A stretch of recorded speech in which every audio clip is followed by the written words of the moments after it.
All right, let's get into it. Hello, everybody. Welcome to today's webinar. Today we'll be discussing ADINA dynamic analysis using Femap 2022.2. My name is Tyler Chetto. I'm an aerospace stress engineer here at SDA, and I've been working at SDA for a little over 2 years now. Most of my projects have been in composites, and I've used the ADINA solver through Femap quite a bit to analyze dynamic events. So without further ado, let's jump into the agenda.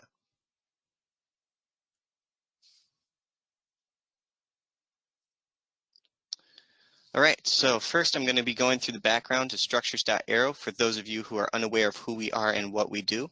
Next, I'll be going through the overview of ADINA and dynamic analysis, and then I'll talk about what is required when creating a dynamic finite element model.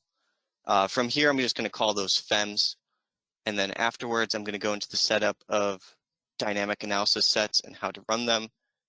And then lastly, we're going to go through importing and reviewing some results and what kind of useful data you can obtain from this kind of analysis. And then at the end, I'll conclude the webinar and we'll have some time for some questions. So SDA is a structural design and analysis consulting firm that specializes in composites and lightweight structure. So here at SDA, we're a team of 22 engineers with a wide range of degrees, including aerospace and mechanical engineering, as well as engineering science and mechanics. And we are all experts in Femap and use Femap and Nastran every single day. So here are some of the recent projects that we have worked on. So for the space industry, we've worked on the composite crew module for NESC. We have worked on the Roman telescope for NASA. We have also worked on Blue Origin's New Glenn and done work on Sierra Nevada's Dream Chaser. For the aircraft industry, we've worked on the Piper M600 wing, and for larger aircraft, we've worked on TSC White Knight 2 and Boom Supersonic XB1. Now, we also do quite a bit of work with UAVs, such as AI's Aerosad and AI's Shadow M2, as well as a couple other UAVs. And then for other projects, we've also done dredges, and we've done ground air support for aircraft. So here at SDA, we really cover quite the wide range of structures. So the other side of the company is SDA software, and SDA software is a Siemens value-added reseller. So what that means is not only are we using the software, but we also sell it as well. So we sell Femap with NX Nastran, Simcenter 3D with NX Nastran, MentorFlow EFD, Star CCM Plus, ADINA, Fibersim, NXCAD, Solid Edge, HEEDS, and AimSim. As well as we do training. We do training with Introduction to Femap, training for Advanced Femap, and training for Fibersim. And then we also provide expert support for Femap, Nastran, Fibersim, and Star CCM Plus. And if we don't know the answer, we have really good contact with the writers of the software, Siemens. So we can go to them with any bugs that you have or any things that you'd like to see implemented, and we can get that stuff resolved fairly quickly. So what is dynamic analysis? Well, dynamic analysis is any case where the load is time varying and inertial forces may be present. So what is ADINA? Well, ADINA is actually an acronym, and it stands for the Automatic Dynamic Incremental Nonlinear Analysis. And this is a separate program that gives Femap access to the NX Nastran Advanced Nonlinear Solver. And this solver is used for both nonlinear and dynamic analysis. So there's two types of analysis that ADINA can do. The first type is explicit, and this is where the time steps are based on element size and speed of sound through the material. And the other type is implicit, where the time steps are set by the user and the analysis compares energy and iterates until it's converged. So when it comes to creating dynamic FEMs, we need to figure out what you want to get out of the dynamic FEM. So if you're just looking for general behavior and preliminary sizing, then you really should use a low detailed FEM for quick runs. If you're looking for final checks or you want to use a more detailed FEM, you can do that as well, but it will take longer to run ADINA. And the other thing about simple FEMs is if you do use a simple FEM, you want to make sure that it matches the behavior of a detailed FEM. That means that the modes need to be the same, the mass needs to be the same, and the CG needs to be the same, as these all affect how the dynamic run will actually occur. And then a couple other things to keep in mind is you want to keep the number of elements low because this will drastically affect your runtime. My rule of thumb is try to keep it below 10,000 elements, as that's a pretty good number to get a good runtime. And then anything that you're not interested in, you can simplify into mass elements and then connect those into the model. Another thing that you want to do is you want to avoid small element edges, especially for explicit dynamic analysis, as this really drives the runtime. So avoid those small elements and keep small edges down to a minimum. And then you want to keep good element quality.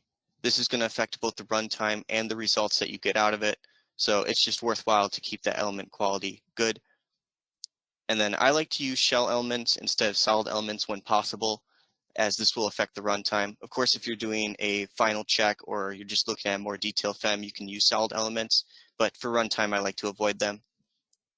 And then you're going to also want to use RBE2 connections wherever possible. So if you have any C-bush elements or any connection regions, you can simplify that down with just connecting everything with the RBE2. And then lastly, here on this list, non-structural mass does not work for ADINA. So if your FEM does have non-structural mass, you want to make sure that you spread that around with an RBE3. So the dynamic FEM is going to have some initial conditions and constraints that you have to set up. So whatever load case that you have, in my case that I'll be going through, I'll be using gravity, but if you have any other forces that you'd like to use, you're going to want to set that up, and that's going to be the active load case. And then the other load case that you're going to need to set up is your initial conditions. So I'm going to set up an initial velocity in my example. And do be careful of units in this. In my example, I'm going to be using inches per second. But if you are using metric, you're going to want to definitely be careful of your units there. And then also note that if you rotate your FEM after you've applied the initial velocity, your velocities will also rotate. So just make sure that whatever velocities you're running are exactly what you want to run. Otherwise, you're going to get some weird behavior. And then there's two ways to constrain the FEM.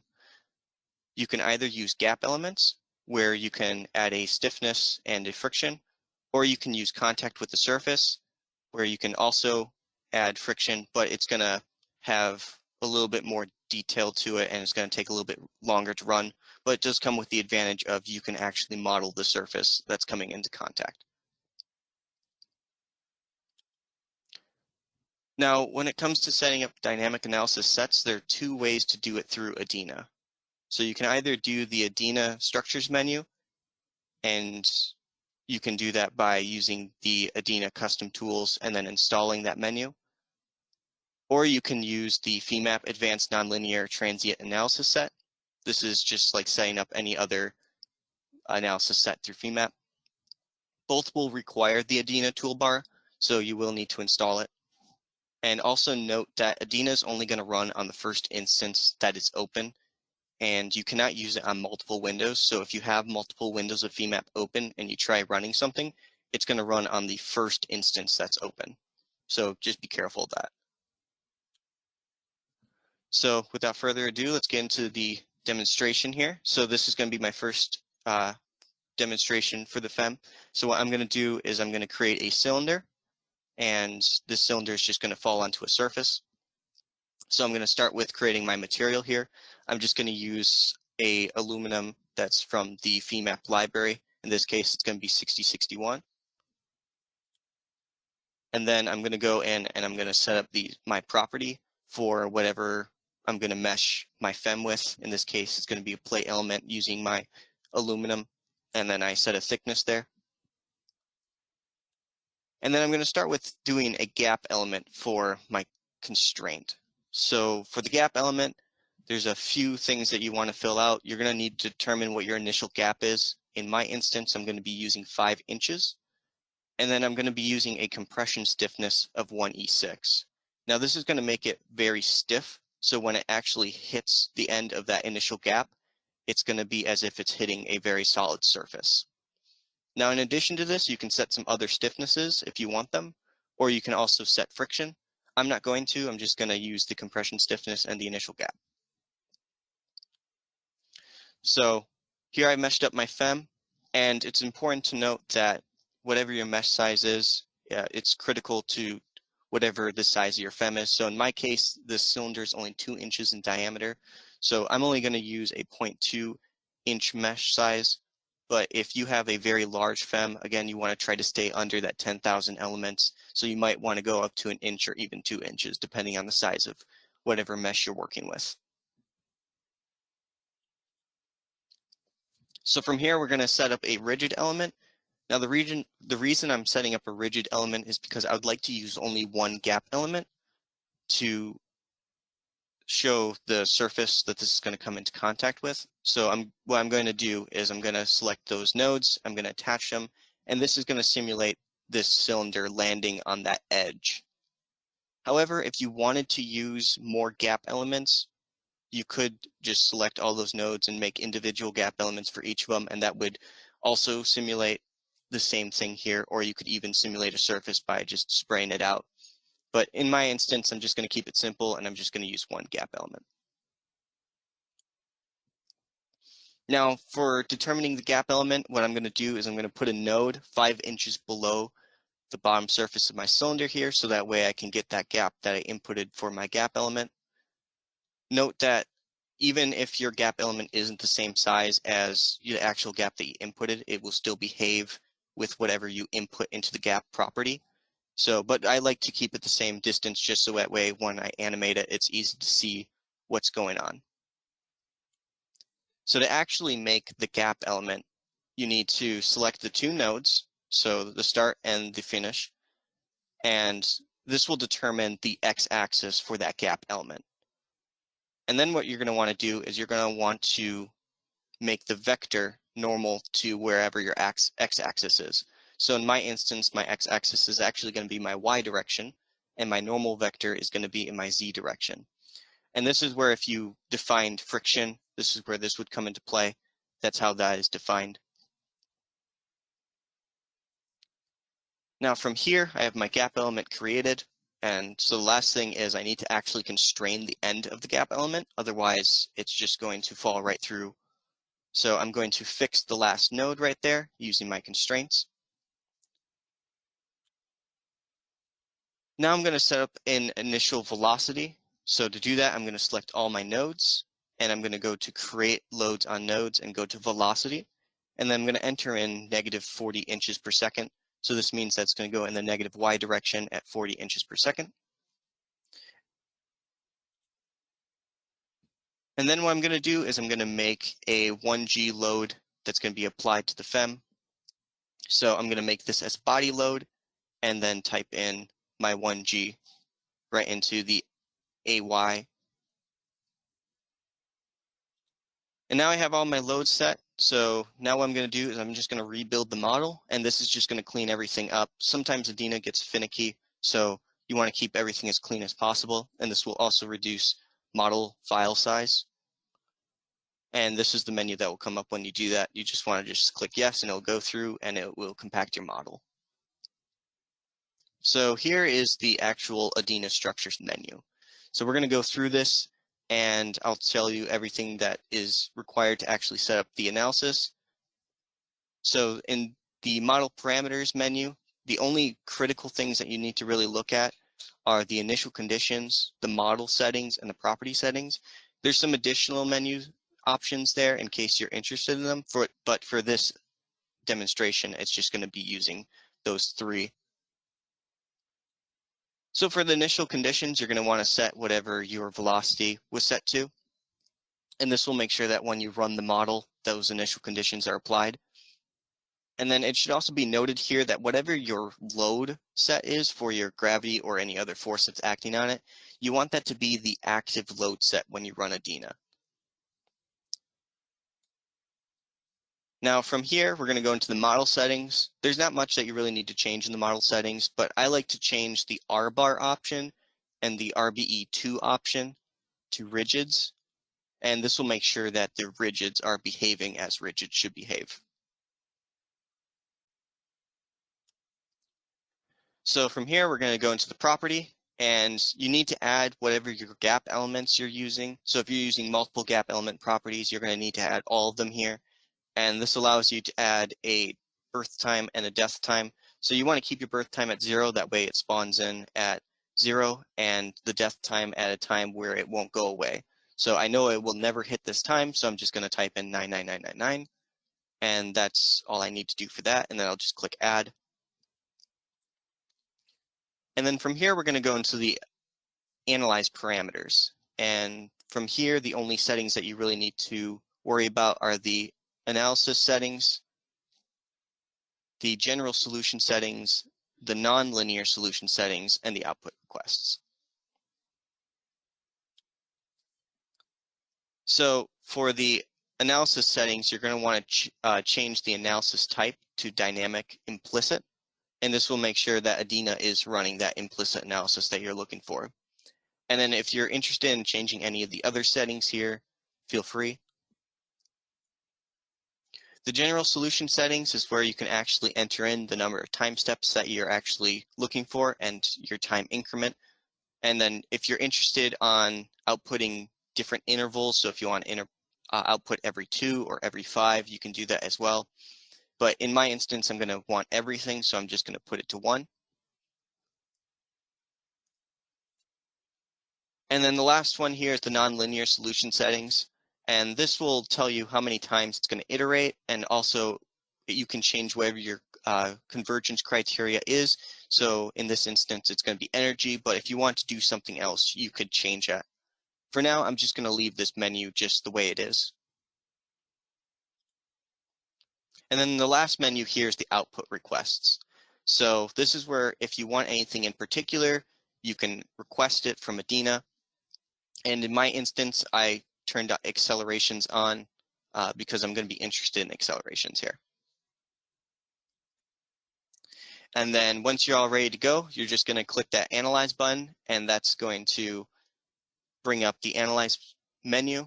And if for whatever reason the results don't load in, you can use the Load Results button to manually load in those results. So when you click the Analyze button, this menu is going to pop up for ADINA, and there's a few things that you're going to want to do before you actually start analyzing anything.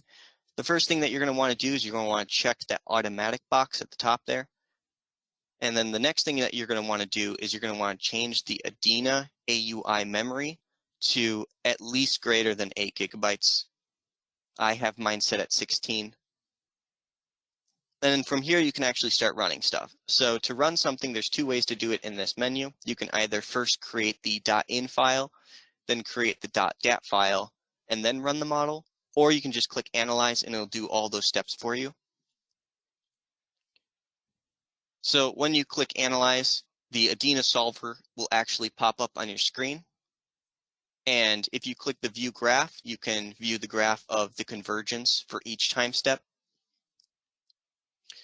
So here's what that graph looks like. So as you can see, this is it telling me how many times it has to iterate in order for it to converge.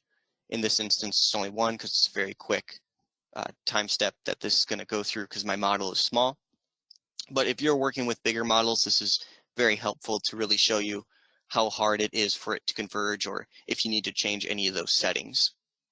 And then the other thing that's useful about this graph is it has the convergence history, which you can look at.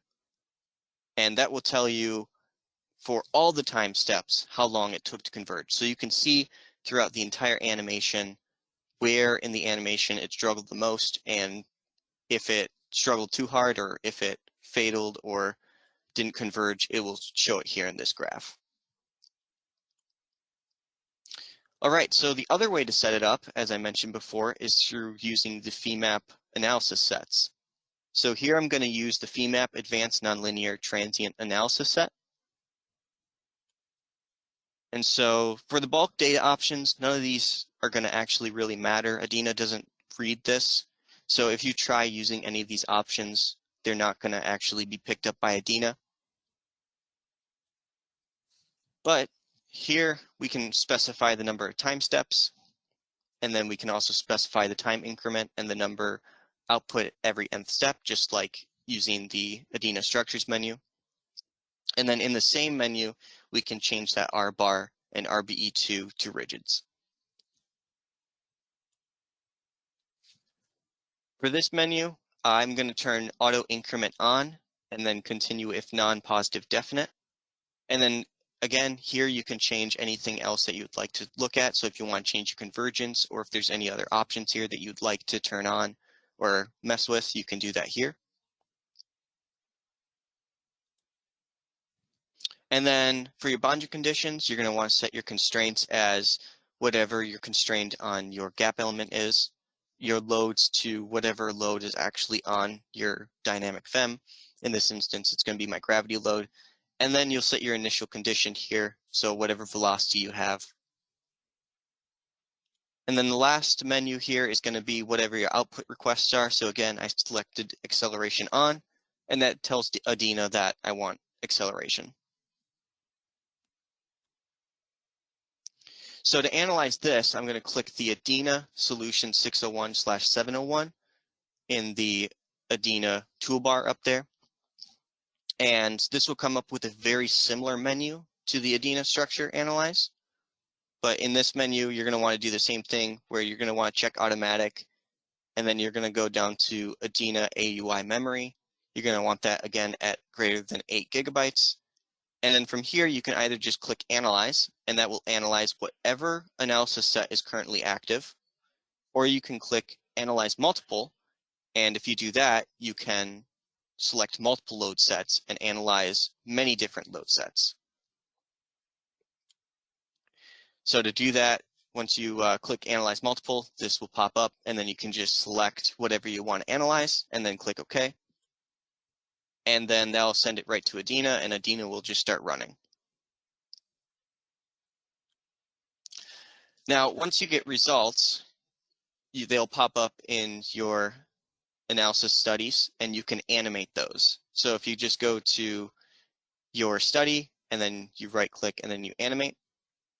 And then the other thing that's really cool is you can also just animate specific sections of that load set using the animate function when you select multiple load cases there. So if you're interested in a specific time, you can animate only that specific time. Or if you want to animate the entire load set, you can do that as well. So here is an animation after running ADINA. So this is going to go down. It's going to hit my constraint after the gap element has reached 0, and then it's going to bounce back. And there's something very important to be noted here, and that is whenever you're animating, you want to make sure that your deformations are not on percent of model. You want to make sure that your deformations are actual deformations. Otherwise, you're going to get some really, really weird animations going on. And it's not that ADINA gave you incorrect results, it's that you just need to change your deformations. So now I'm going to go over to doing contact. So to set up contact for the FEM, I'm going to do the exact same thing where cylinder's hitting the ground. So I have my cylinder set up, and then I meshed my surface after getting my materials and properties together. And in this instance, my cylinder's only going to be 2.5 inches above the ground. So now I need to set my constraints. So what I'm going to do is I'm just going to pin all the nodes on my contact surface. And then I'm going to go and I'm going to create a new connection property. So I'm just going to go there and click New, and it's going to pop up with this window. Now, the only tab I really care about here is I only care about the Advanced Nonlinear 601. So when ADINA reads this, it's only going to read that tab. So whatever you have in any of the other tabs do not matter. You only need to fill out this one. So there's two types of contact types I'll go over. The first one's going to be the constraint function. And here you can add whatever kind of friction that you want down in the normal constraint and the frictional constraint. And then you can also add whatever compliance factor you'd like there. And then the other type of contact is going to be rigid target. In this instance, I'm just going to use rigid target. Once you select a rigid target, there's nothing else that you need to fill out, but if you'd like to change any of the settings, of course, feel free. Now I'm going to set up the contact regions. So in this instance, there's going to be 2 contact regions that are going to be needed. There's going to be one that's going to be on the contact surface. So I'm going to set that one up first. And I'm going to select the elements. And I'm going to select all the faces there. And so that sets up my contact surface. So now I'm going to do the cylinder. And I'm just going to have this as one surface. Now, if you have a FEM that is going to hit, say, the ground, and it has multiple contact points, you can split the surface into multiple contact regions for each of those contact points. So in this instance, I only have one contact region on the FEM, so I'm going to do one contact region on the surface, but if you did have multiple regions, you can do that. And now everything's all set up for contact. I just need to add a connector. And for the connector, it's going to be really important that the target is the floor. And the reason why is because my target rigid is going to make whatever my target is as a rigid body. So that way the floor will not move. And then the source is going to be the cylinder. And of course, I'm going to make my property whatever my contact property was. And then from here, setting up the analysis sets through ADINA structures or through Femap are going to be exactly the same. There's nothing different between the two. And then you're just going to run ADINA like normal. And that will get you whatever analysis set pops up. And from here, we can actually do some additional post-processing. So in this instance, I'm going to look at the nonlinear plate top von Mises stress that ADINA gave back to me. And I can also animate that. So here's the animation.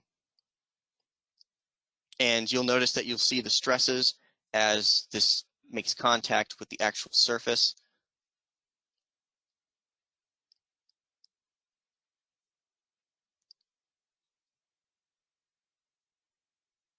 And so there it made contact, and you can see the stresses move throughout the actual FEM.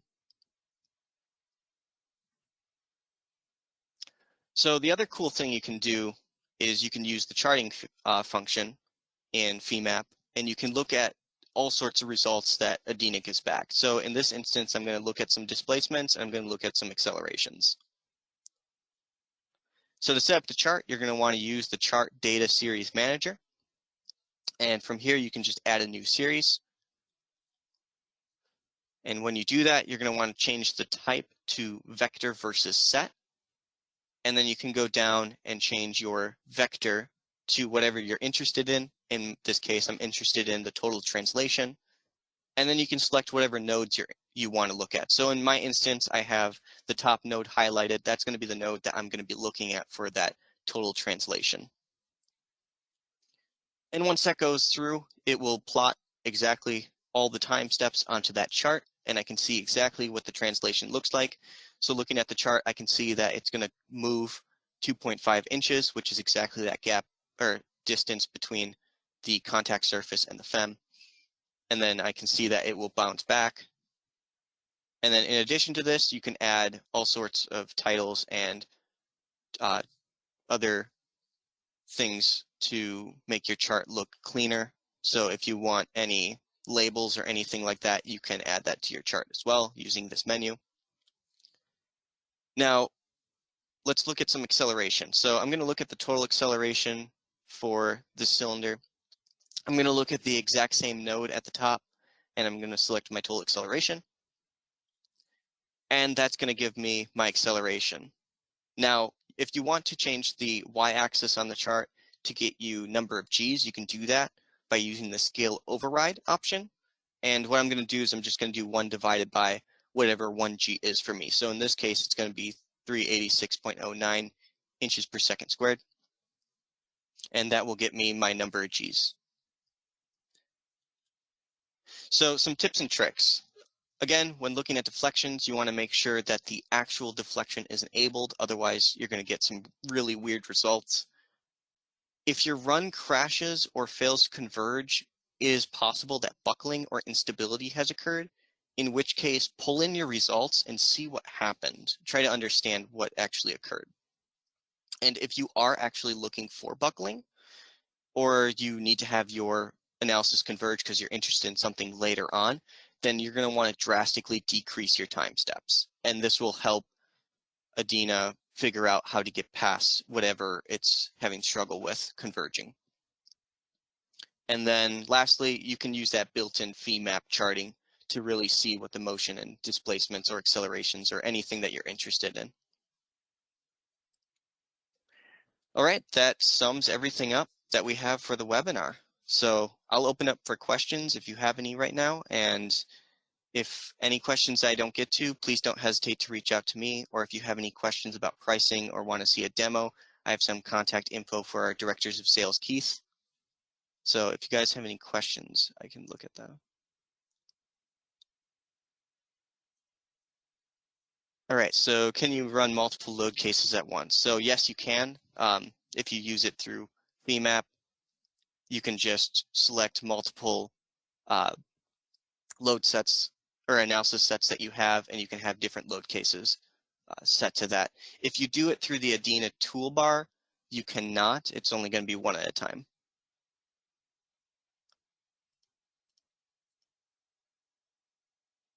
All right, that looks like that's all the questions. Well, thank you guys so much for attending, and we'll be back with more webinars in the future.